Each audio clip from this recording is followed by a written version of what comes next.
Hello everyone, welcome back to career guide live. আমাদের NM এর GK series চলছে। 2021-22-এর previous year question আলোচনা করা আমাদের শেষ। আজ থেকে আমাদের কিছু ইম্পর্টেন্ট কোশ্চেন আলোচনা করা শুরু হবে, যেগুলো কিনা তোমাদের পরীক্ষার পার্সপেক্টিভসে ইম্পর্টেন্ট। ঠিক আছে, ভিডিওগুলো নিয়মিত ফলো করবে। আশা করি তোমরা জিকেতে খুব ভালোভাবে কোশ্চেনগুলো পারবে আর কি, জানাশোনার মধ্যেই আসবে তোমাদের। ঠিক আছে, চলো দেখা যাক আজকের ফার্স্ট কোশ্চেন। অপশন এতে রয়েছে, প্রতি বছর বিশ্ব হেপাটাইটিস দিবস কবে পালিত হয়? আচ্ছা, হেপাটাইটিস এই নামটার সাথে তোমরা সকলেই পরিচিত। এটা একটা ডিজিজ। ঠিক আছে, এই ডিজিজটা পার্টিকুলারলি কি, একটা লিভার ইনফেকশন। এটার 5 ধরনের টাইপ হয়। কি হয়? Hepatitis A, B, C, D, E. ঠিক আছে, 5টা টাইপ হয় হেপাটাইটিসের। তার মধ্যে এ আর ই যেটা রয়েছে সেটা কিন্তু আমাদের ফুড বা ওয়াটারের মাধ্যমে বেসিক্যালি ছড়ায়। আর বাকি যে 3টে রয়েছে, হেপাটাইটিস বি, সি আর ডি, এই 3টি কি হয়, আমাদের ব্লাড বা বডি ফ্লুইডের মাধ্যমে ছড়ায়। সেই জন্য দেখবে তো কোথাও ব্লাড ডোনেট করার আগে ব্লাড টেস্ট করার কথা বলে ওরা, যাতে এই ধরনের অসুখগুলো ডোনেশনের মাধ্যমে না ছড়ায়। আচ্ছা, বিশ্ব হেপাটাইটিস দিবস বা ওয়ার্ল্ড হেপাটাইটিস ডে কিন্তু 28শে জুলাই সেলিব্রেট করা হয়। ঠিক আছে, অপশন এতে যেটা রয়েছে 28শে জুলাই। 28শে জুলাই হচ্ছে world hepatitis day. Next question, কোন সম্প্রদায়ের মানুষের নিরাপদ আশ্রয়ের জন্য কেন্দ্রীয় সরকার গরিমা গৃহ তৈরি করতে চলেছে? আচ্ছা, গরিমা গৃহ এই টার্মটা তোমাদের কাছে নতুন হতে পারে। ঠিক আছে, এই গরিমা গৃহটা বেসিক্যালি কি? গরিমা গৃহটা হচ্ছে সরকারের পক্ষ থেকে একটা নির্দিষ্ট কমিউনিটির জন্য ফ্রি অফ কস্ট ফুডিং আর হচ্ছে হ্যাবিটেট, ওদের ফ্রিতে থাকার খাওয়ার ব্যবস্থা করেছে সরকার। সেটা পার্টিকুলারলি কোন কমিউনিটির জন্য করা হয়েছে? অপশন এতে রয়েছে সংখ্যালঘু সম্প্রদায়, অপশন বি দলিত সম্প্রদায়, অপশন সি রূপান্তরকামী সম্প্রদায়, অপশন ডি হচ্ছে টোরা সম্প্রদায়। সংখ্যালঘু বলতে কি? Minority committee. ঠিক আছে, তাদের জন্য তো অবশ্যই নয়। অপশন বিতে যেটা রয়েছে দলিত সম্প্রদায়, কি এসসি, এসটি আর ওবিসি এই কমিউনিটি, এদের জন্যও নয়। অপশন সিতে যেটা রয়েছে রূপান্তরকামী সম্প্রদায় বা এলজিবিটি কিউ কমিউনিটি, এদের জন্যই কিন্তু সরকারের পক্ষ থেকে গরিমা গৃহ তৈরি করা হয়েছে। ঠিক আছে, কেন্দ্রীয় সরকারের পক্ষ থেকে এটা করা হয়েছে। তাহলে নেক্সট কোয়েশ্চেন। আচ্ছা, ভারতের বর্তমান বিদেশ মন্ত্রী কে? আচ্ছা, অপশন এতে রয়েছে অজিত দোভাল, অপশন বিতে রয়েছে রাজনাথ সিং, অপশন সি হচ্ছে বিজয় গোখলে, অপশন ডি হচ্ছে সুব্রমণিয়াম জয়শঙ্কর। ঠিক আছে, আচ্ছা এখানে যে 4টে নাম তোমরা দেখতে পাচ্ছ, এরা 4জনই কিন্তু ভারতের বর্তমান সময় ভারতের সব গুরুত্বপূর্ণ পার্সোনালিটি। ঠিক আছে, অপশন এতে যেটা রয়েছে অজিত দোভাল, ইনি কিন্তু একজন আইপিএস অফিসার ছিলেন প্রিভিয়াস, আর ইনি প্রিভিয়াসে ভারতের স্পাই মাস্টারও ছিলেন। বর্তমানকালে ইনি ভারতের এনএসএ বা কি ন্যাশনাল সিকিউরিটি অ্যাডভাইজার। ঠিক আছে, ন্যাশনাল সিকিউরিটি অ্যাডভাইজার হচ্ছে অজিত দোভাল, দারুণ পার্সোনালিটি। অপশন বিতে যেটা রয়েছে রাজনাথ সিং, রাজনাথ সিং হচ্ছে আমাদের ডিফেন্স মিনিস্টার। ঠিক আছে, অপশন সিতে যেটা রয়েছে বিজয় গোখলে, বিজয় গোখলে হচ্ছে আমাদের ফরেন সেক্রেটারি। ঠিক আছে, অপশন ডিতে যেটা রয়েছে সুব্রমণিয়াম জয়শঙ্কর বা এস জয়শঙ্কর, এটা তোমরা জানো, এটা ইনি হচ্ছে আমাদের ভারতের বর্তমান ফরেন মিনিস্টার বা বিদেশ মন্ত্রী। ঠিক আছে, সি আর ডি কিন্তু আলাদা, একটা কিন্তু ফরেন সেক্রেটারি, একটা হচ্ছে ফরেন মিনিস্টার, দুটো কিন্তু গোলাবে না। Next question. আচ্ছা, নেক্সট কোয়েশ্চেনে যেটা রয়েছে, ইসরো এর সদর দপ্তর হলো। আচ্ছা, ইসরো এর সদর দপ্তর, ইসরো কি? আইএসআরও বা ইসরো, এটা কি?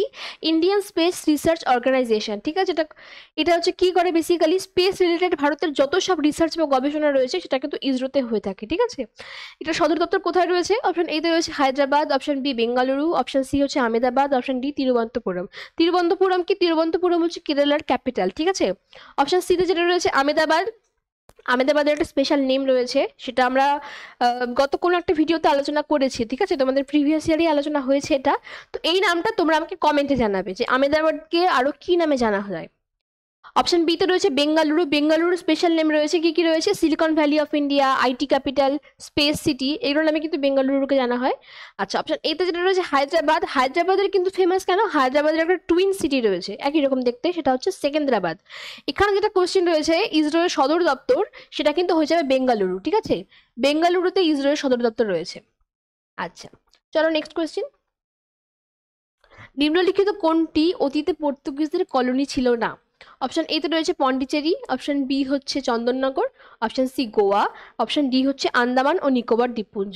ঠিক আছে, আচ্ছা এইখানে যে অপশনগুলো দিয়েছে সে অপশন ওয়াইজ আমরা বলতে পারি যে পন্ডিচেরি কিন্তু পর্তুগিজ ক্যাপিটাল ছিল এক সময়, আর গোয়াও ছিল পর্তুগিজ ক্যাপিটাল। অপশন বিতে যেটা রয়েছে চন্দননগর, আর অপশন ডিতে যেটা রয়েছে আন্দামান নিকোবর দ্বীপপুঞ্জ, এই দুটোর মধ্যে কোনোটাই কিন্তু পর্তুগিজ ক্যাপিটাল ছিল না, কোনো সময় ছিল না। চন্দননগর ছিল ফ্রেঞ্চ ক্যাপিটাল, আর অপশন ডিতে আন্দামান নিকোবর ছিল ব্রিটিশ কলোনি। ঠিক আছে, তো এই দুটো কোশ্চেনের পার্সপেক্টিভসে কিন্তু এই দুটোই অ্যান্সার হচ্ছে। ঠিক আছে, তো চন্দননগর হচ্ছে আর আন্দামান নিকোবর দ্বীপপুঞ্জও হচ্ছে। আচ্ছা, চলো দেখা যাক নেক্সট কোয়েশ্চেন। কেশব মহারাজ নিম্নলিখিত কোনটির সাথে যুক্ত? আচ্ছা, কেশব মহারাজ কে? কেশব মহারাজ একজন বিখ্যাত ক্রিকেট প্লেয়ার, ঠিক আছে? যারা ক্রিকেট দেখো বা ক্রিকেট পছন্দ করো তারা জানবেই নামটা অবশ্যই। ইনি হচ্ছে সাউথ আফ্রিকান প্লেয়ার একজন, ঠিক আছে? তাই ইনি কিসের সাথে যুক্ত? অপশন এতে ক্রিকেট, অপশন বি নৃত্য, অপশন সি সেতার, অপশন ডি সন্তুর। অবভিয়াসলি ক্রিকেট তাহলে, ঠিক আছে? Option A cricket. চলো নেক্সট কোয়েশ্চেন। ফৈজাবাদ শহরের বর্তমান নাম কি? আচ্ছা, এই যে কোশ্চেনগুলো আছে না, এই শহরের বর্তমান নাম কি? এই যে ফৈজাবাদ নামটা তোমরা দেখতে পাচ্ছ, এর আগেও একটা প্রিভিয়াস ইয়ারে ছিল কি, যে এলাহাবাদ শহরের বর্তমান নাম কি, তাই না? এই যে নামগুলো এলাহাবাদ, ফৈজাবাদ, এগুলো কিন্তু ভারতে আগে ছিল না। অ্যানশিয়েন্ট হিস্ট্রি যখন আমরা দেখবো বা দেখছি, তখন কিন্তু সেখানে এই নামগুলোই ছিল, যে নামগুলো বর্তমান নাম বলে এখন আমরা পড়ছি। মাঝখানে কি হলো, ভারতে তোমরা জানো বিভিন্ন রকম ইসলামিক ইনভেশন হয়েছে। যখন ইনভেশন হয় তখন কিন্তু এই শহরের নামগুলো চেঞ্জ করে এই সব নামগুলো রাখা হয়েছিল, যেমন এলাহাবাদ, ফৈজাবাদ, ঠিক আছে? কিন্তু বর্তমানে কি হচ্ছে, এই নামগুলোকে চেঞ্জ করে আবার সেই অ্যানশিয়েন্ট নামগুলোকে আবার ফিরিয়ে আনার চেষ্টা করা হচ্ছে। তো এখানে ফৈজাবাদ শহরের নাম বলেছে। অপশন এতে রয়েছে Prayagraj, option B Varanasi, option C হচ্ছে অযোধ্যা, অপশন ডি হচ্ছে গুরুগ্রাম, ঠিক আছে? অপশন সি যেটা রয়েছে অযোধ্যা, অযোধ্যার কিন্তু নাম ছিল আগে ফৈজাবাদ, বর্তমানে কিন্তু অযোধ্যা হয়েছে। কি হলো এখানে, মানে রিসেন্টলি কিন্তু এখানে রাম মন্দির প্রতিষ্ঠা হলো, তাই না? আমরা জানি। আচ্ছা, অপশন এতে যেটা রয়েছে প্রয়াগরাজ, প্রয়াগরাজের মানে আগের নাম কি ছিল? এলাহাবাদ, তাই না? আমরা এটা প্রিভিয়াস ইয়ার আলোচনা করেছি। অপশন বিতে রয়েছে বারাণসী, বারাণসীর প্রিভিয়াস নেম ছিল কাশী, ঠিক আছে? এটা কিন্তু ভারতের একটা অ্যানশিয়েন্ট সিটি, মানে বহুত প্রাচীন সিটি, সেই সময় থেকে একই রকমভাবে সার্ভাইভ করে যাচ্ছে। অপশন ডিতে যেটা রয়েছে গুরুগ্রাম, গুরুগ্রাম হচ্ছে হরিয়ানার একটা জায়গা আর কি, গুরুগ্রাম বা গুরগাঁও নামেও মানে কোথাও কোথাও লেখা থাকে আর কি। আচ্ছা, চলো নেক্সট কোয়েশ্চেন। কোন শহরকে ভারতের সূর্যের শহর বলা হয়? অপশন এতে রয়েছে যোধপুর, অপশন বি হচ্ছে উদয়পুর, অপশন সি হচ্ছে অমৃতসর, অপশন ডি হচ্ছে হায়দ্রাবাদ। আচ্ছা, অপশন এতে যেটা রয়েছে যোধপুর, যোধপুর তোমাদের প্রিভিয়াস ইয়ারে ছিল একটা জায়গায়, কি নাম ছিল, যে ভারতের নীল শহর কাকে বলা হয়, তাই না? সেই কোশ্চেন অ্যান্সার আমরা করেছিলাম যোধপুর।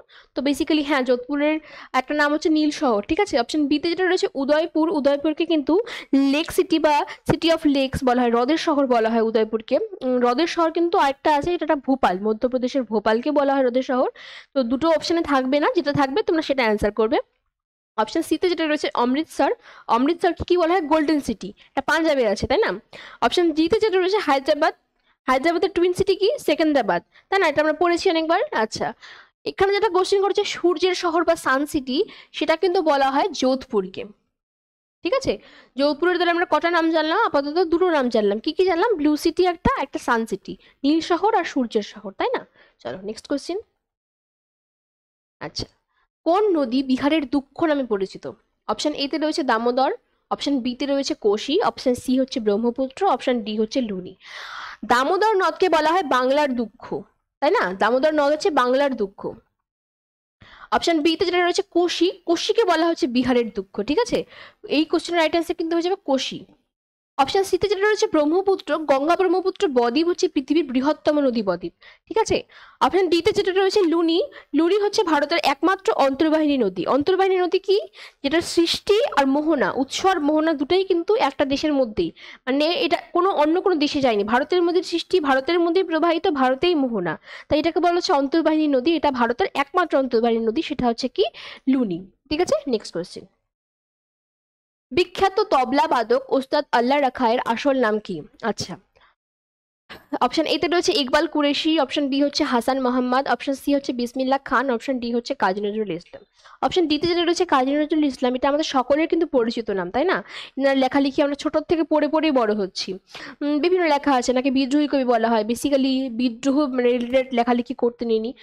বিভিন্ন ওনার লেখালেখি আছে, বিষের বাসি, দোলন চাপা, ঠিক আছে? এরকম বিভিন্ন লেখা আছে ওনার। এনার ছদ্মনাম রয়েছে ব্যাঙাচি। তারপরে ধূমকেতু পত্রিকার যেহেতু সম্পাদক ছিলেন, তাই ধূমকেতুও বলা হতো এনাকে। আচ্ছা, অপশন সিতে যেটা রয়েছে বিসমিল্লাহ খান, বিসমিল্লাহ খান কিন্তু একজন বিখ্যাত সানাই বাদক, সানাই বা শেহনাই যেটাকে বলি আমরা, ঠিক আছে? তিনি সানাই বাজাতেন। অপশন বিতে যেটা রয়েছে হাসান মোহাম্মদ, এটা তোমাদের জন্য তেমন ইম্পর্টেন্ট নয়, আর এটার সাথে রিলেটেড তেমন ইম্পর্টেন্ট কোনো মানে কিছু নেইও। অপশন এতে যেটা রয়েছে ইকবাল কুরেশি, ইকবাল কুরেশি হয়ে যাচ্ছে এই ওস্তাদ আল্লাহ রাখায়ের আসল নাম, ঠিক আছে?